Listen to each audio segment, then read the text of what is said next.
My name is Tony De Saulles and I'm the writer and illustrator of B-Boy, Clash of the Killer Queens. I'm going to read you chapter 1. From my bedroom window, I can see green fields far away on the edge of town. Dan said there used to be a meadow right here, but they ploughed it up to build our block of flats. There are 50 families living in Meadow Tower, and we live at the top. Dan used to live in the flat next door. At first, he was just our next door neighbour. But then he became our friend. He didn't really have a job, but he knew a lot. His best subjects were nature and saving planet Earth. "We're lucky to be living here, Mel," he'd say. "Most planets in the universe are too hot, too cold, or poisonous. But we live somewhere with all the ingredients for life. It's a planet in a billion, and we need to look after it." Dan doesn't live in Meadow Tower anymore, and I miss him. Mum calls out from the kitchen, "Breakfast!" For breakfast, I have honey on my toast, but for tea, I like cheese or scrambled eggs. We eat quick food because Mum's always tired when she gets back from the police station. Detective Inspector Meadley. That's my mum. Seeing so much bad stuff makes her worry. "I spotted some of your mates messing around in the shopping centre at lunchtime." I don't have any mates, and anyway, the people she saw would have been older than me. I munch my toast and honey and think about bees. My bees. Today is a very important day. There are 50,000 bees in our beehive, and after school I'm going to open it up and take a look inside. I need to check that they're making new bees to keep the hive alive and making honey too. I've done it lots of times before, but never on my own. It was a few months ago when Dan found the hive at the dump and brought it home. It needed mending, but Dan was good at that sort of thing. He did me a sketch to show how beehives work. It's on my pinboard.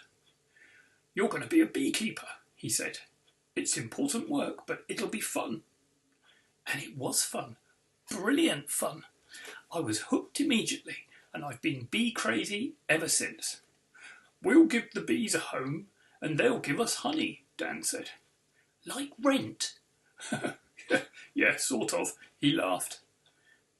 We bought some bees from Dan's mum, Daisy. Daisy lives near Meadow Tower and keeps beehives at the bottom of her garden. "Bees love living in towns," she told us, "away from farmland that is sprayed with harmful chemicals." So guess where we put ours? That's right, on the roof of Meadow Tower. Dan said, "We've got the highest beehive in England, Mel. Our bees can see every park and garden for miles around. How cool is that?" Our bees love their high hive, and they're always busy buzzing around the town gardens collecting pollen and nectar and bringing it back to the roof. When Dan was here, he'd wait until I got back from school and we'd check on the bees together. He'd chat and joke with Mr. Johnson, who grows flowers and vegetables in pots. Mr. Johnson is interested in bees and keeps an eye on things when I'm not there. The beekeeping went well when Dan and I first started. But then, disaster. Our bees were attacked. It was like a battle scene. Bee wings, legs and heads were scattered all around. Dan said the attackers had eaten some of our baby bees, and honey too. "Who did this?" I asked. "Probably wasps," Dan said. "A deadly killer. Honeybees have lots of enemies, including microscopic mites and death's head hawk moths." I'm eating supermarket honey on my toast this morning, but that's going to change.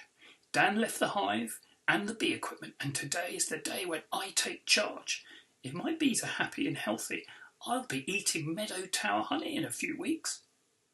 Mum squeezes my shoulder. "Eat your toast and go to school." I keep my head down when I walk to school.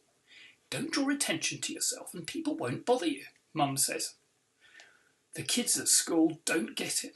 I've tried to explain that beekeeping is cool, but nobody's interested. Maybe they'll listen next week when it's my turn to read my project at assembly. It's called Bees Are Brilliant, and I'm going to have a practice in the library at lunchtime.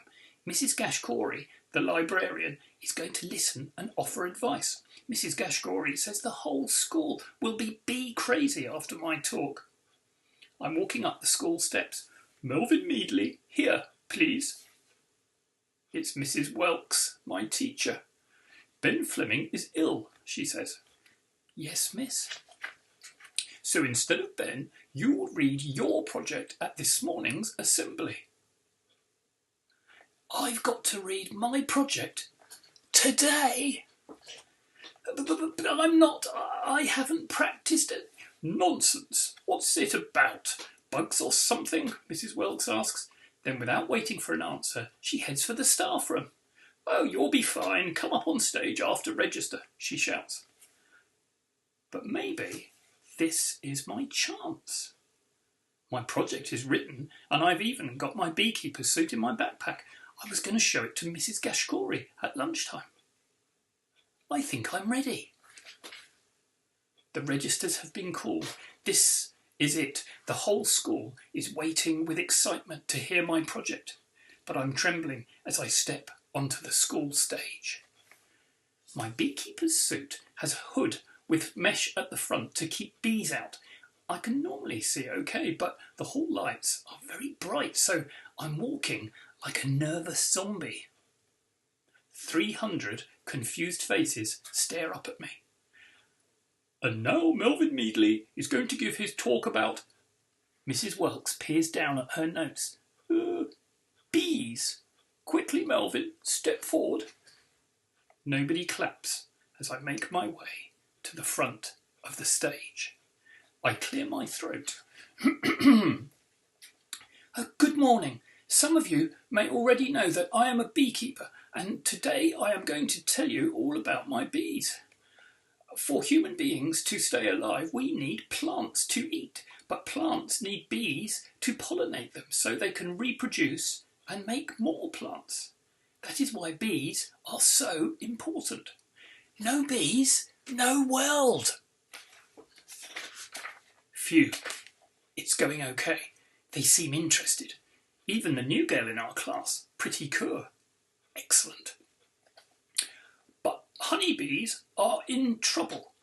Bzz. Eh? There's something buzzing in my hood. When farmers spray their crops with chemicals, bzz, it's a bee. There's sniggering from the audience as I struggle to unzip my hood. I know I shouldn't panic, but I can't help it. Bzz. How did it get in? It's going to sting me on the face. Bzzz. There's a bee in my hood, Mrs. Welks. The chuckles turn to laughter. Somebody at the front starts buzzing. It's troublemaker Norman Crudwell. Bzzz. Mrs. Welks tuts and fumbles impatiently for the zip on my hood. Keep still. Mrs. Welks is retiring soon. Hooray. I hope our new teacher isn't as grumpy. Now the rest of the school has joined in. Bzzz. The bee suit was a silly idea, Melvin, Mrs. Welks hisses under her breath when she finally finds the zip. You should have... Eek! Bzzz. The bee whizzes out, does 2 loop-the-loops and disappears up Mrs. Welks' dress. She's dancing around the stage, singing too.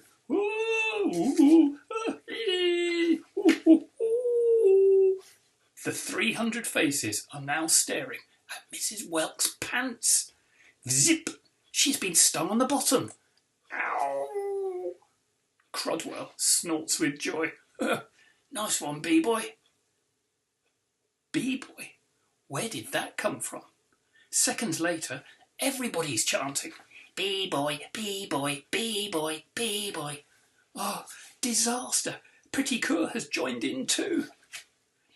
Beetroot-faced Mrs. Welks has had enough. Silence! Norman and Melvin. See me after morning break. You can clean out Stinky and Whiffer, the school gerbils. Now back to the classroom. Brilliant. Now Mrs. Welts has got it in for me, and Crudwell is being punished too. They're going to make my life hell. And what about B-Boy, my new nickname? Well, I guess it doesn't sound too bad, but I don't think they meant it as a compliment.